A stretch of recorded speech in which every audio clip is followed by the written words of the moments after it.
ચોરવાડમાં સાંસદ રાજેશ ચુડાસમાએ કર્યું છે મતદાન. પરિવાર સાથે ઉમંગભેર મતદાન કર્યું હતું તારીખ 18 અને ભાજપ માટે 2.5 થી 3 ફૂટની બે બહેનોએ મતાધિકારનો ઉપયોગ કર્યો હતો. શાંતુબેન તેમજ ભૂરીબેનનું પ્રેરણાદાયી મતદાન. પ્રજાને મતદાન માટે અનોખી અપીલ. પરિવારજનો સાથે બે બહેનો મતદાન મથકે પહોંચ્યા હતા.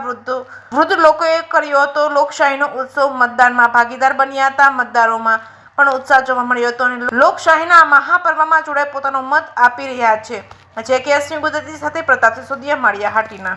ખાસ કરીને જ્યારે લોકશાહીનું પર્વ એટલે ચૂંટણી અને સ્થાનિક સ્વરાજ્યની ચૂંટણીમાં ચોરવાડ નગરપાલિકાની ચૂંટણીનો પણ સમાવેશ થાય ત્યારે સમગ્ર ચૂંટણીના પ્રચાર દરમિયાન ચોરવાડમાં એક ઉત્સવ હોય એવો એક માહોલ જોવા મળ્યો અને લોકોમાં એક ઉત્સાહ છે કે આ વખતે પરિવર્તન થવાનું છે અને મને વિશ્વાસ છે કે ભારતીય જનતા પાર્ટીનો વિજય થવાનો છે અને ફરી ચોરવાડના સપનાઓ પૂરા થવાની શરૂઆત થશે. અચ્છા, કેટલી સીટોની આશા છે રાજ્ય? 17 થી 18 સીટો સાથે ભારતીય જનતા પાર્ટી વિજયી થવાનું છે.